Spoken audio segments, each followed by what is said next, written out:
The Army Air Force is called the P-47 Thunderbolt, the safest fighter in the American inventory. That was not a casual claim. It was a documented institutional position, backed by specific data that the Army Air Force's proving ground at Eglin Field assembled and distributed to fighter groups preparing to take the aircraft into combat over Europe. The Thunderbolt was armored. It had a steel plate behind the pilot's seat.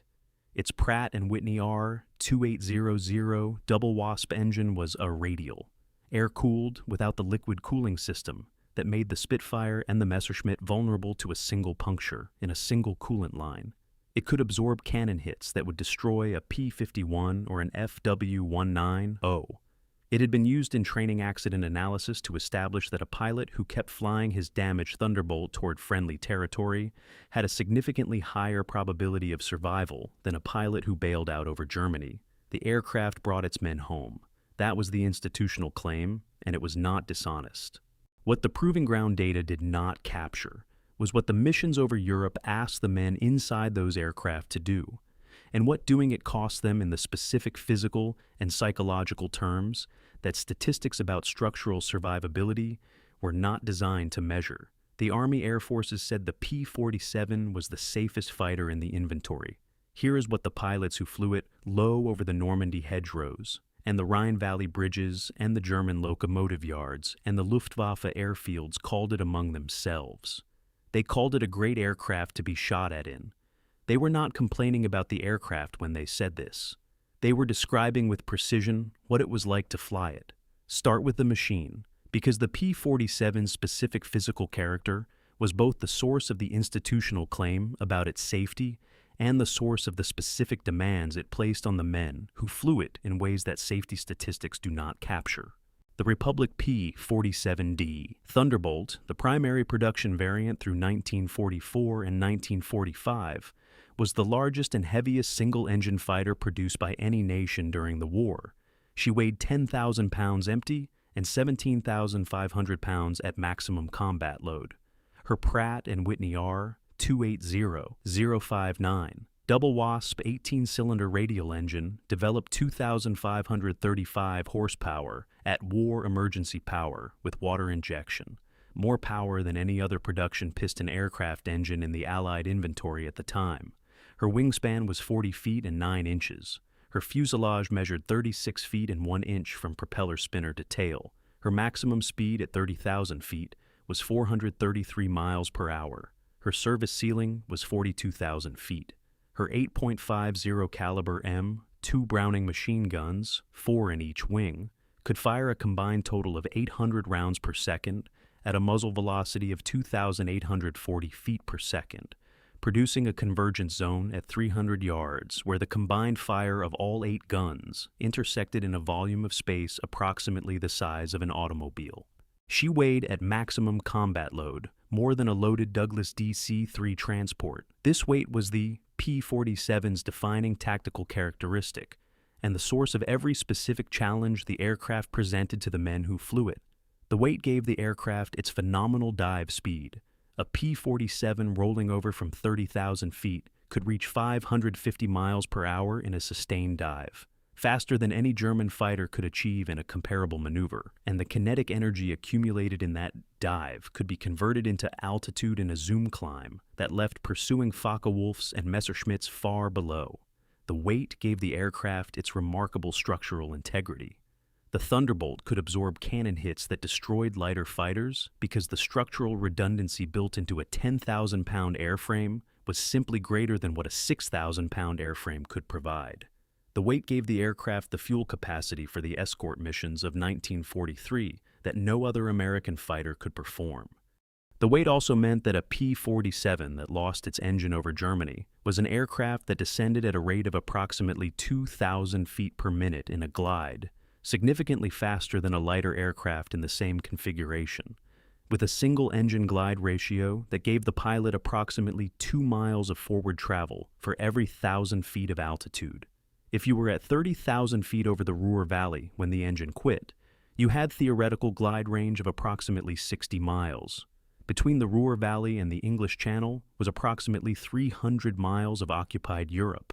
The mathematics of that situation were not something the Proving Ground's structural survivability data addressed.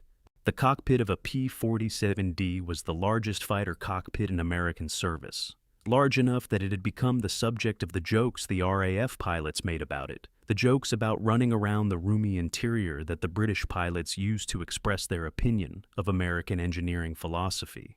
The jokes were accurate in a literal sense. The cockpit was large by fighter standards. It was not large in any absolute sense. It was a space approximately 4 feet wide and 4 feet tall, enclosed by the plexiglass bubble canopy that replaced the original Razorback greenhouse configuration from the P-47D-25 onward, in which a man in full flight equipment, heated suit, parachute harness, inflatable life preserver, oxygen mask, helmet, and the layered wool and leather that 8-hour missions at 30,000 feet required, had room to operate the controls and no room for anything that was not operating the controls. The temperature at 30,000 feet over Central Europe in January 1944 was approximately minus 50 degrees Celsius outside the aircraft. Inside the cockpit, the engine's heat conducted forward through the firewall, and the heating system pumped warm air from the engine compartment through ducts in the cockpit floor. The heating system's output varied with engine power setting and with the specific thermal demands that each phase of the mission imposed. At high altitude and cruise configuration, the cockpit maintained a temperature that the pilots described as cold, uniformly, consistently, specifically cold, in a way that the heated suit compensated for partially, and the feet and hands experienced most directly, because the heating at the extremities was least effective, and the extremities were the parts of the body that the flight controls required continuous use from. Frostbite of the feet was documented in the medical records of 8th Air Force fighter pilot squadrons through the winter of 1943 and 1944 at rates that the flight surgeons noted in their reports to the group medical officers. Not the dramatic frostbite of extreme cold exposure. These were men in heated suits in a cockpit with a functioning heating system. This was the incremental cold damage that sustained exposure to temperatures at the limit of the heating system's effectiveness produced over 5, 6, 7 hours of mission time, expressed in the feet first because the feet were the furthest from the heat source and because the rudder pedals required continuous light contact that was insufficient to generate the muscle heat that the hands generated from working the throttle and the stick. The oxygen mask was the companion that every pilot wore from approximately 10,000 feet upward and that the mission altitudes required continuously from takeoff to descent for landing. The A-14 oxygen mask of the 1943 period fit across the nose and mouth and was secured by 2 straps over the cheeks and a third around the back of the skull. It delivered oxygen through a demand regulator that opened with each inhalation. It sealed against the face with a rubber gasket that required proper fit to prevent leakage, and that fit correctly against some faces and not against others, in ways that the standardized equipment production process had no mechanism to address. A mask that leaked at altitude delivered less than the required oxygen to the pilot. Hypoxia, at 30,000 feet, produced the specific cognitive degradation that the aviation medicine texts described, and that every pilot who flew high-altitude missions learned to monitor for in himself and in his wingman.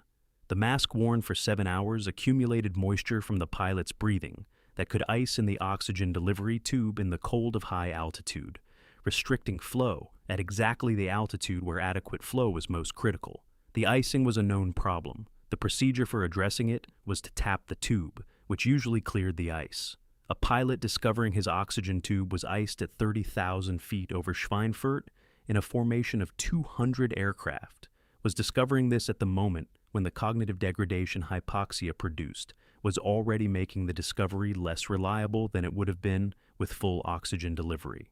The P-47's initial role in the European theater of operations was bomber escort, flying with the B-17 formations from England to targets in France, the Low Countries, and Western Germany and back, providing fighter cover against the Luftwaffe interceptors that came up in strength against every significant raid. The escort mission in 1943 was performed under a specific constraint that the P-47's range imposed: the aircraft's internal fuel capacity, without the wing-mounted drop tanks that were becoming available through 1943, limited its effective escort range to approximately 175 miles from its English bases. The bomber targets in 1943 included Schweinfurt, Regensburg, and the industrial centers of the Ruhr, targets between 350 and 500 miles from the English coast that were beyond the P-47's effective escort range. The 8th Air Force sent B-17s to these targets anyway. The P-47 groups provided escort to the extent of their fuel and turned back at the German border. The bombers continued without fighter cover. On October 14, 1943, Black Thursday, the second raid on Schweinfurt, the 8th Air Force lost 60 B-17s and their crews in a single day, with another 138 damaged. The P-47s that had provided escort to the range limit turned back and watched the bomber stream continue alone. The pilots of the P-47 groups who turned back at the German border on October 14th knew what was going to happen to the bombers they were leaving. They knew it because they had watched it happen before, and because the Luftwaffe's intercept pattern was legible in the radar and radio reports that reached them as they held position at their fuel limit, watching the bombers disappear east. They returned to their English bases. They debriefed. They were told the raid was a catastrophe. They flew the next mission. The specific hell that the P-47's transition to the ground attack role in 1944 produced was a different category from the high-altitude escort mission's specific hell, and it requires specific description because the two roles imposed fundamentally different demands on the men flying them. The escort mission at 30,000 feet produced cold, hypoxia risk, the extended duration isolation of a single man in a single cockpit for 7 hours, and the specific psychological weight of air combat against Luftwaffe fighters who were defending their own territory and who, through 1943, were winning the engagement mathematics. The ground attack mission at 50 feet produced something that every pilot who flew it and wrote about it or spoke about it afterward described with the same vocabulary: speed, noise, violence, the specific terror of flying at maximum power at an altitude where the ground could kill you before the German guns did, and the anti-aircraft fire that at treetop level was not the burst and explode pattern of high-altitude flak, but a flat horizontal stream of tracer and cannon rounds that the pilot flew through rather than over. The transition began in earnest in the spring of 1944 as the 9th Air Force's P-47 groups shifted from escort duty to the pre-invasion interdiction campaign that General Eisenhower's air commanders designed to destroy the German transportation infrastructure before D-Day. The campaign targeted railroad marshalling yards, bridges, locomotive sheds, ammunition dumps, and the German road network. It required aircraft to fly at the altitudes where these targets could be engaged precisely: 50 to 500 feet for strafing, 1,000 to 3,000 feet for dive bombing. In the daylight that precision attack required, in the presence of German anti-aircraft defenses that at those altitudes were the most dense and most accurate they encountered. The German anti-aircraft defense of their transportation infrastructure in 1944 was not the concentrated heavy flak belt that the 8th Air Force's B-17 crews faced at 25,000 feet over Schweinfurt and Regensburg. It was a distributed network of light and medium anti-aircraft weapons, 20mm and 37mm guns primarily, supplemented by heavy machine guns, and the improvised anti-aircraft installations that the Germans mounted on flat cars in the marshalling yards themselves, that were positioned specifically to defend the targets that the Allied air campaign was attacking, and that were designed for engagement at the altitudes those attacks required.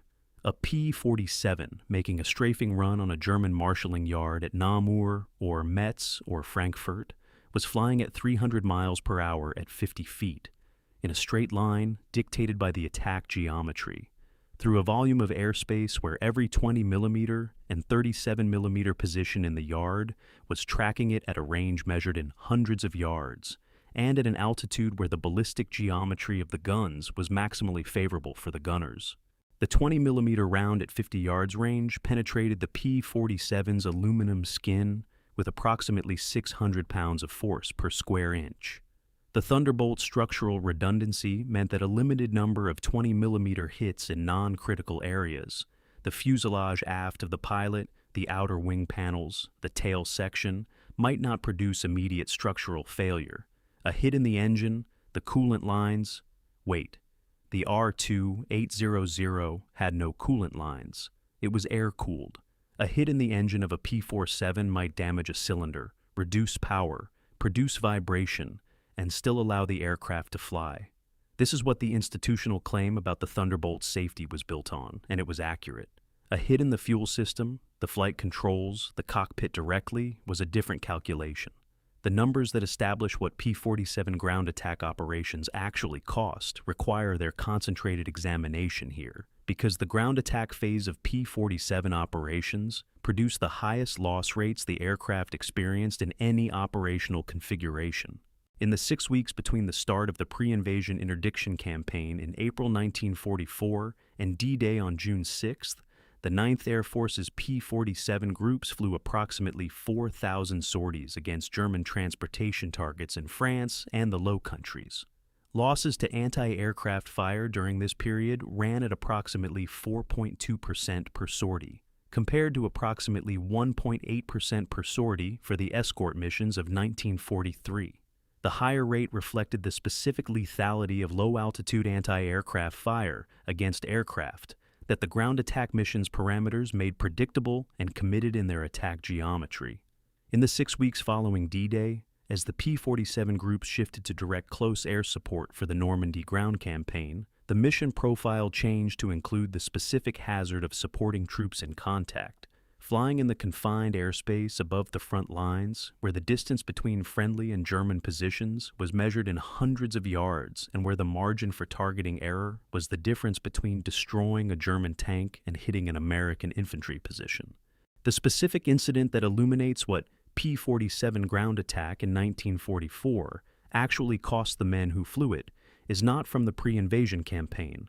It is from the Falaise Pocket in August 1944, when the German Army Group B was encircled west of Paris and Allied air power attempted to prevent its escape through the gap between Falaise and Argentan. Between August 12th and August 21st, 1944, P-47s from the 9th Air Force's fighter groups flew sustained attacks against the German columns attempting to escape the pocket through a corridor approximately 15 miles wide. The Germans were withdrawing on roads congested with vehicles, horse-drawn artillery, and men, columns that the aircraft could identify and attack in daylight. They were also defending with every anti-aircraft weapon the withdrawing columns possessed, which in an army group's worth of retreating forces included thousands of 20mm and 37mm guns mounted on vehicles moving along the same roads the aircraft were attacking. The losses in the Falaise operations were significant. The 365th Fighter Group alone lost 11 pilots in the 9 days of the main engagement, a casualty rate over that specific period that approached the worst losses any fighter group had suffered in any similar period. The specific form of the losses reflected the ground attack environment. Aircraft hit by 20mm fire that damaged controls or engine at altitudes from which recovery was not possible. Aircraft that flew into the ground in the smoke and confusion of a target area where multiple attacking aircraft and burning vehicles occupied the same low-altitude airspace simultaneously. Major Glenn Duncan of the 353rd Fighter Group, who flew ground attack missions through the entire Normandy campaign, described the Falaise operations in a debriefing recorded by the 8th Air Force Historical Office in September 1944. He said the specific experience of a strafing pass over a German column in the pocket was unlike any other air combat he had flown. He said the return fire was not from isolated gun positions that you could identify before the attack and plan to avoid. It was from every truck and half-track and horse-drawn vehicle on the road, all of them firing simultaneously in all directions, producing a volume of fire over the road that the attack altitude required you to fly through rather than around. He said you flew through it and you found out on the other side whether it had found you. He flew 47 ground attack sorties over Normandy and survived. He said the surviving was the part he could not explain to anyone who asked about it. He said the men who did not survive had not done anything different from what he had done. He said this was the specific thing about the ground attack that stayed with him. The Thunderbolt, in its final Pacific role, flying with the P-47N variant's extended range against Japanese targets in the Ryukyu Islands and the approaches to the Japanese home islands in 1944 and 1945, imposed its own specific version of the ground attack hell in a different theater and against a different enemy, with different specific characteristics. The Japanese anti-aircraft defense of their home island approaches by 1945 was denser, better coordinated, and equipped with a higher proportion of heavy-caliber weapons than the mobile German anti-aircraft defense of the French roads had been. The fixed installations defending Japanese airfields, harbor facilities, and industrial targets on the Ryukyus and Formosa had been built by an enemy that understood American attack profiles from 2 years of Pacific air combat, and that had specifically organized its defenses around the altitudes and attack angles that American fighter bombers used. The P-47N groups of the 7th Air Force flying from Iwo Jima in 1945 flew attack missions against Japanese targets on the Ryukyus and the Japanese home islands in an environment that combined high-altitude escort obligations with low-altitude ground attack requirements, and that imposed the full range of demands the aircraft's operational history had developed. From the oxygen and cold of high-altitude escort at 30,000 feet, to the flak and the committed attack geometry of low-altitude strafing runs against targets that shot back with the density that Japanese anti-aircraft defense had developed to. The cumulative physical cost of P-47 operations across the European and Pacific theaters followed the pattern that high-performance combat aviation consistently produced in the men who performed it. Hearing damage from the RA-2800 engine was universal among pilots who flew extended operational tours in the Thunderbolt. The R-2800 at military power, the power setting the combat missions required continuously, produced a noise level in the cockpit that the insulation between the engine compartment and the pilot's position reduced from the unshielded level but did not reduce to a safe sustained exposure level. The 850 caliber guns firing simultaneously produced a specific concussive shock that pilots described as felt more than heard, a vibration through the airframe that the body registered differently from the engine's sustained noise, that at close range imposed its own acoustic loading on the crew. The musculoskeletal demands of sustained high-G maneuvering in a 17,500-pound aircraft were specific to the Thunderbolt's weight class. The pulling and pushing the controls required in high-speed maneuvering produced forces on the pilot's body that the aircraft's control system transmitted directly through the stick and rudder pedals. The physical effort of controlling a P-47 in a sustained high GE, turn at maximum speed, was substantially greater than the same maneuver in a lighter aircraft, and pilots who flew extended tours in the Thunderbolt accumulated the specific musculoskeletal wear that sustained high-force control inputs produce over months of daily use. The psychological weight of the ground attack mission was not the same psychological weight as air combat, and the distinction is worth establishing because the men who flew both roles describe the difference with enough consistency that it reflects genuine experiential reality rather than individual variation. Air combat against the Luftwaffe produced acute fear, the specific terror of a committed engagement against a capable adversary, where skill and decision speed determine the outcome. The fear had an object and a duration and a resolution. The ground attack mission produced a sustained dread that did not have the same structure. You were not afraid of a specific adversary making specific decisions. You were afraid of the statistical density of fire in a volume of airspace that the mission's geometry required you to enter, regardless of what the density was doing on any particular day. You could not fly better through the flak belt. You could not outmaneuver a 20mm gun tracking you on a strafing run. You could vary your attack geometry within the limits that accuracy requirements imposed, and you could complete the attack quickly and exit the fire zone quickly. And beyond that, the outcome was what it was. Veterans of both missions consistently described the ground attack as harder to manage psychologically. Not because it was more dangerous. The statistics for each were comparable, and each was significantly more dangerous than any civilian occupation. But because the danger in the ground attack was not responsive to skill in the same way that air-to-air combat was. The pilot who was hit by 20mm fire on a strafing pass had not made a tactical error. He had been in the zone where the rounds were flying, when one of them was flying in his specific direction. The arbitrariness of this outcome, experienced across a tour of missions where men you knew were hit by rounds that were not directed at them specifically but that found them anyway, produced the specific form of fatalism that P-47 ground attack veterans consistently described. They developed it as a management tool, and they flew with it, and they brought it home, and some of them carried it for the rest of their lives in the form it had taken during the missions, which was not available for conversion back to any other currency. One of those men was Second Lieutenant Harold Mays of the 356th Fighter Group from Columbus, Ohio, who flew 41 combat missions in the P-47D from Martlesham Heath, England, between January and August 1944. Mays was 22 years old when he flew his first mission over France in January 1944. He flew the escort missions of early 1944, the pre-invasion interdiction campaign in the spring, and the Normandy ground support operations through July, when he was rotated home. He was credited with 2 aerial victories, both Focke-Wulf 190s, both during the escort phase of his tour, and with the destruction of 17 German vehicles on ground attack missions, a figure that the 356th records document and that gives no indication of what flying through the fire that defended those vehicles felt like from the cockpit. He returned to Columbus after the war and worked for 33 years as a machinist at the Buckeye Steel Castings Company on Parsons Avenue. He retired in 1978. He attended the 356th Fighter Group reunions irregularly, twice in the 1950s, 3 times in the 1970s, as the group's surviving members were aging into the specific urgency that older men feel about reunions. He died in 1991 at the age of 69. His son, in a brief account written for a Columbus Historical Society project in 1998, described his father as a man who was difficult to startle but could not watch certain things.